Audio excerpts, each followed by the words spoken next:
جب سائنس یہ کہتی ہے کہ یہ لہر میں تبدیل ہو سکتی ہے اور ان کو کہنا ہے کہ یہ لہر ہے ہی ہے، جس کو انگریزی میں ہیٹ ویو کہتے ہیں، گرم لہریں، انسان کے اندر سے گرم لہریں نکلتی ہیں، موٹر کار کے اندر سے، پلین کے اندر سے، ہر چیز کے اندر سے گرم لہریں نکلتی ہیں، اور اس پر مستقل طور پر سائنس نے کام کیا اور اس کے ذریعے بڑے بڑے فوائد حاصل ہوئے، وہ مستقل ایک الگ عنوان ہے۔ یہاں تک کہ جو پلین کی ہیٹ ویو یعنی گرم لہریں نکلتی ہیں، اس کی بنیاد پر نیو یارک میں آج سے 60 سال پہلے ایک پلین آیا تھا، رات کی اندھیری میں چکر لگا کے چلا گیا، تو انہوں نے ایک کیمرہ کے ذریعے، جس کا نام ہے ایوا پروگراف، اس کیمرے کا نام ایوا پروگراف ہے، اس پورے جہاز کے جانے کے بعد اس کی پوری فوٹو لے لیا اور پوری تفصیل اس کی بتا دیا کہ جہاز کیسا تھا، کون تھا، کہاں سے آیا تھا۔ یہاں تک آج سائنس پہنچ گئی۔ تو یہ خالی ہوائی بات سائنس کی نہیں ہے کہ وہ مٹیریل کو لہر کہتا ہے اور کہتا ہے یہ مٹیریل سب لہر میں تبدیل ہو جائے گا، تو پھر اس کا کہنے کا مطلب یہ ہے کہ پھر بغیر جسم کے جو انسان ہوتا ہے، جس کو جان کہتے ہیں، اس میں کیوں تعجبات کرتے ہیں؟ یہ اس کی پوری تفصیلات ہیں۔ اب چونکہ یہاں کی ذمہ دار نے ایک بڑی عجیب بات کہی تھی، اس لیے اس پر میں 2-3 باتیں کہوں گا، تو وقت زیادہ نہیں میرے پاس۔ لوگ یہ سمجھتے ہیں کہ جو بیان کرنے والا آدمی ہے وہ ہماری مرضی کے مطابق بیان کرے، لیکن اگر دور اندیش کوئی اوریٹر ہے تو وہ عوام سے زیادہ جانتا ہے کہ ہمیں کیا بولنا چاہیے۔ میں ایک حدیث لانے جا رہا ہوں، اس سے آپ سمجھیے کہ میں ان موضوعات پر کیوں بات کرتا ہوں اور جن موضوعات کو پبلک یا دیگر لوگ پسند کرتے ہیں میں اس پر کیوں نہیں بولتا، یہ سمجھیں۔ ایک حدیث ہے جو بہت مشہور حدیث ہے، کم سے کم مولوی برادری سب کو یہ حدیث یاد ہے، ایسی حدیث ہے، اور جس کی راوی ہے عفیف کائنات ماں عائشہ صدیقہ رضی اللہ تعالیٰ۔ انہوں نے کہا کہ قرآن میں پہلے احکام نہیں نازل ہوئے، متفق علیہ، ساری دنیا کے علماء کا اس پر اجماع ہے، قرآن میں پہلے احکام نہیں آئے، جنت اور جہنم کی بات کی گئی۔ قرآن میں پہلے کیا بات کی گئی؟ جنت اور جہنم کی، موت کے بعد کی زندگی کی، خدا کی قدرت، الوہیت اور ربوبیت پر بات کی گئی۔ نماز روزہ حج زکات کی بات نہیں کی قرآن نے۔ 10 سال کے بعد پہلا حکم آتا ہے نماز کا، 10 سال کے بعد نماز آئی ہے۔ 10 سال تک پیغمبر کی جو تقریر تھی، جو گفتگو تھی، وہ کس پر تھی؟ یہ بڑی عجیب حکمت ہے قرآن کی، اور قیامت تک اس حکمت کو جو ملحوظ نہیں رکھے گا ٹھوکریں کھائے گا، ناکام ہو جائے گا، برباد ہو جائے گا، اور ہو رہا ہے پوری دنیا میں۔ 10 سال تک پیغمبر کس پر بات کرتے رہے؟ جنت پر بات کیا، جہنم پر بات کیا، خدا کی عظمت پر بات کیا، موت کے حقائق پر بات کیا، موت کے بعد کی زندگی پر بات کیا۔ وجہ کیا؟ اگر پہلے حکم آ جاتا اور یہ چیزیں نہ بتائی گئی ہوتی تو حضرت عائشہ کہتی ہے لوگ اسلام چھوڑ دیتے، شراب نہ چھوڑتے۔ یہ عائشہ کا قول ہے۔ کیا کہا حضرت عائشہ نے کہ اگر پہلے نماز روزہ حج زکات یہ آتا اور یہ جنت و جہنم اور اللہ کی عظمت اور موت اور اس کی حقیقت نہ آتی سامنے، اور اس کی عظمت دل میں نہ اتری ہوئی ہوتی، اور اس سے پہلے جب احکام آتا کہ شراب نہیں پینا چاہیے، تو مکے والے کہتے کہ اسلام آپ کو مبارک، ہم شراب نہیں چھوڑیں گے، اسلام چھوڑ دیں گے۔ یہی وجہ ہے کہ مکے میں لوگ حضور کے ہاتھ پر ایمان لاتے تھے اور شراب بھی پیتے تھے۔ یہ بڑی عجیب بات آپ کو لگ رہی، شراب تو مدینے میں جا کر حرام ہوئی، 13 سال مکے میں حضور رہے، وہاں شراب حرام نہیں تھی۔ ہاں یہ حکم ضرور آیا، ترتیب و تدریج اسلام میں اس کا بڑا لحاظ رکھا گیا کہ بھائی شراب میں نفع کم ہے، نقصانات زیادہ ہیں، اور پھر یہ کہا کہ نشے کے حالت میں جب ہو تب نماز کے قریب نہ جاؤ۔ پھر لاسٹ میں یہ حکم دیا کہ شراب حرام ہے۔ یہ تفصیلات کیوں ہیں؟ ایک مثال دے دوں، وقت میرے پاس بہت کم ہے، یہ بڑا حیرت انگیز عنوان ہے اور اس پر بھی آپ بولنا ضروری ہے۔ ایک آدمی کا درخت ہے، اگر وہ سوکھ رہا ہے تو آپ اس میں کھاد اور پانی کہاں ڈالیں گے؟ پتیوں پر، شاخوں پر، اس کی ڈال پر؟ اس کو سب پاگل کہیں گے اور کہیں گے اس کو آگرہ لے جاؤ. دماغ خراب ہے اس کا. کھاد اور پانی درخت کی جڑ میں ڈالا جائے گا. تو جب کھاد اور پانی درخت کی جڑ میں ڈالو گے تو یہ شاخیں یہ پتیاں سب ہری بھری ہو جائیں گی. لیکن اگر شاخوں اور پتیوں پر کھاد اور پانی ڈالو گے تو ان کا تو کچھ ہونا نہیں, پورا پیڑ سوکھ جائے گا. آج ہمارے کثیر تعداد میں لوگ یوں کر رہے ہیں کہ وہ شاخوں پر پتیوں پر پھولوں پر گفتگو کرتے ہیں, اور جو بنیادی چیزیں ہیں جس کے آنے کے بعد یہ چیزیں آپ سے آپ آ جاتی ہیں اس پر کوئی تذکرے نہیں, کوئی باتیں نہیں. اس لیے اس پر بات کرتا ہوں. دوسری بات یہ کہ آپ کو محسوس ہوا اور بہت سارے سننے والے لوگ یہاں بیٹھے ہیں گواہ ہیں, انہوں نے کہا کہ آپ جو کچھ تقریر میں کرتے ہیں یہ کہیں سننے کو نہیں ملتا. تو سوال یہ ہے کہ جب آپ یہ محسوس کر رہے ہیں کہ یہ آدمی جو بات کرتا ہے یہ کہیں سننے کو نہیں ملتا, ریئر کوئی چھوڑ کر, یہ ان کی بات ہے, میری بات نہیں. میں جو کہتا ہوں بے شمار لوگ مجھ سے زیادہ اور بہت اچھی اچھی باتیں کر رہے ہیں, تمام آتے ہیں, یہ ان کی بات بتاؤں, میں اپنی بات نہیں کروں کہ یہ لوگ یہاں سے کہتے ہیں.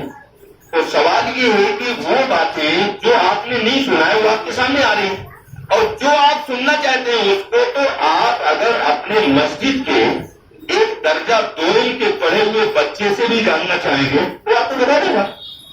اگر آپ یہ جاننا چاہتے ہیں کہ صاحب وضو کیسے کرنا چاہیے, اور وضو میں بعض لوگ 3 مرتبہ پانی یوں کرتے ہیں اور پھر 3 مرتبہ یوں دھوتے ہیں تو 6 مرتبہ ہو گیا, بالکل فضول بات ہے. اگر یہ چیزیں آپ جاننا چاہتے ہیں یہ تو آپ درجہ 2 کا بچہ بھی آپ کو بتا دے گا. اگر آپ یہ جاننا چاہتے ہیں کہ جب کھڑے ہوں تو آپ کی نظر کہاں ہونی چاہیے, رکوع آپ کا کیسے ہونا چاہیے, بہت ضروری ہے. اگر رکوع صحیح نہیں تو نماز صحیح نہیں ہوتی. اور میں نے ایک چیز سوچا بھی میں اس کی تفصیلات بتاؤں, پھر میں نے خود ہی کہا کہ یہ تو تمام لوگ بتا دیں گے. رکوع صحیح ہونا چاہیے, سجدے میں نظر کہاں ہونی چاہیے, اتحیات میں کہاں ہونا چاہیے, اور سجدے میں کیا کیفیت اور کیا تصور ہونا چاہیے, رکوع میں کیا کیفیت اور کیا تصور ہونا چاہیے. اور اگر واقعی یہ کیفیت اور تصور تو لوگ سنے بھی نہیں ہوگے, اگر رکوع اور سجدے کی کیفیت اور تصور لوگوں کو معلوم ہو جائے اور اس پر عمل کرنے شروع کر دے تو میں کہتا ہوں یہ نماز آپ کو بہت بلند مقام عطا کرتی ہے. یہ تو کھٹا لوگ جلدی سے رکوع جلدی سجدہ وہ کرتے ہیں, یہ اس بات کی دلیل ہے کہ ابھی انہوں نے نماز کے حقائق کو سمجھا نہیں, جانتے نہیں. بہرحال چونکہ آپ لوگوں کی تمنا ہے تو انشاءاللہ میں اگلے جمعے کو کوشش کروں گا, وعدہ تو نہیں ہے, کوئی ایسی بات نہ آ گئی تو میں تفصیل سے کوشش کروں گا کہ یہ جو ابتدائی چیزیں ہیں جس کو آپ جاننا چاہتے ہیں کہ مسجد میں کیسے آئے, وضو کیسے کرے, غسل کیسے کرے, نماز کیسے پڑھے, نماز حقیقی کیسے ہوتی ہے, نماز روایتی کیسے ہوتی ہے. قرآن نے ایک نماز تو کامیابی والی بتائی, ایک نماز بربادی والی ہے, دونوں آیتیں قرآن میں موجود ہیں. فویل للمصلین الذین هم عن صلاتهم ساہون, یہ بربادی والی نماز ہے, ترجمہ نہیں کر رہا ہوں. اور کامیابی والی نماز قرآن نے کہا قد افلح المؤمنون الذین هم فی صلاتهم خاشعون, یہ دونوں نمازیں ہیں. لیکن یہ بہرحال آدمی میں کوشش کروں گا اگلے جمعے کی اس کی تفصیلات لاؤں گا. بس آج تو مجھے جو بات کرنی تھی وہ موت کے بعد کی زندگی کو کچھ تجرباتی واقعات اور سائنسی حقائق کی روشنی میں پیش کرنا تھا. یہ ہم نے بہت اچھی طرح سے تو نہیں, لیکن بہرحال ٹوٹے پھوٹے انداز میں جو ہم نے رکھا ہے, اللہ کرے کہ یہ ہماری سمجھ میں آ جائے. اگر یہ سمجھ میں آ گیا کہ اصل زندگی موت کے بعد ہے, جہاں ہمیشہ رہنا ہو, کبھی نہیں ختم ہونا ہے, یہ زندگی تو بالکل عارضی ہے, ٹیمپریری ہے, تو میں سمجھتا ہوں ساری بھلائیاں آپ کے اندر آ جائیں گی. اگر یہ نہیں آیا تو پھر بظاہر کچھ بھی نظر آئے گا, حقیقت میں دین نہیں ہوگا. اس پر ایک آخری بات عرض کرتا ہوں جس کو بہت بڑے محقق نے اپنی کتاب میں لکھا ہے کہ آخرت کو بھول کر کے دنیا میں کھو جانے والے لوگوں کی انہوں نے ایک واقعہ انہوں نے پیش کیا اور اس سے بتایا کہ یہ لوگوں کی کیا حیثیت ہے. یہ انہوں نے کہا کہ عیسیٰ علیہ السلام نے ایک خواب دیکھا کہ ایک شیر ان کا پیچھا کر رہا ہے, اس سے جان بچانے کے لیے بھاگے تھے, کنواں نظر آیا, کنویں میں ایک رسی لٹک رہی, رسی پکڑ کے نیچے جانے لگے. اب یہ بیچ کنویں میں پہنچے, نیچے ایک بہت بڑا سانپ منہ کھالے بیٹھا ہوا, اب بڑے پریشان ہوئے, اوپر شیر ہے نیچے سانپ ہے, کہاں جائیں. اور رسی پکڑے لٹکے تھے, دیکھا 2 چوہے, ایک سفید چوہا ایک کالا چوہا, وہ رسی کو کاٹنے لگے. اب بڑے پریشان ہوئے کہ یہ زندگی کا سہارا رسی تھی, اب یہ بھی 2 چوہے کاٹ رہے ہیں. ارے یہی پکڑے ہوئے لٹکے تھے، نیچے تو سانپ تھا، اوپر شیر تھا، یہ سارا تھا، اس کو یہ چوہے کاٹنے، اب تو زندگی اتنی ہے کہ رسی کٹے گی سانپ کے منہ میں چلا جاتا۔ ابھی اسی پریشانی اور بے چینی یہ تھے کہ دیکھا کنویں کی دیوار میں مدھ مکھی کا چھتا لگا تھا، اس میں سے مدھ ٹپک رہا تھا، شہد۔ انہوں نے ہاتھ بڑھا کر انگلی پر ذرا سا شہد کا ایک قطرہ لیا، منہ میں رکھا، اتنا لطف آیا کہ اوپر جو شیر تھا اسے بھی بھول گئے، نیچے جو سانپ تھا اسے بھی بھول گئے، اور سفید اور کالے چوہے جو رسی کاٹ رہے تھے اسے بھول گئے، سب بھول گئے، مست ہو گئے۔ یہ تو خواب تھا لکھنؤ کے روشن ضمیروں، اس کی تعبیر کیا؟ شیر تو موت کا فرشتہ ہے جو 24 آورس اعلان ہے، جس کی موت کا وقت آیا 1 سیکنڈ نہ پہلے نہ پیچھے روح پر کر لے گا۔ کنواں کیا ہے؟ یہ برزخ کی زندگی ہے، وہ قبر کہتے ہیں، وہ جن کو جلا دیا گیا ان کی تو قبر نہیں ہے نا، تو اس کو کہہ دیجیے برزخ کی زندگی ہے۔ اور وہ سانپ کیا ہے؟ وہ برے عمل کا نتیجہ ہے۔ اور یہ رسی کیا ہے؟ یہ رات اور دن ہے۔ اور یہ سفید اور کالے چوہے کیا ہیں؟ یہ رات اور دن ہے جو روزانہ ہماری زندگی کو کم کر رہے ہیں۔ اور یہ صحت کیا ہے؟ یہ بیوی بچے، مکنا، مکان، فرنیچر، ربڑی، ملائی، برفی، آئس، حلوہ کے ذائقے ہیں جن میں آدمی لگ کر ایسا بھول گیا کہ جیسا کبھی موت آنے نہیں ہو، اسی دنیا میں رہنا ہے۔ اللہ ہمیں سمجھ عطا فرمائے اور آخرت کو سامنے رکھ کر جینے والا بنائے۔ سنتیں پڑھ لیجیے، اس کے بعد نماز۔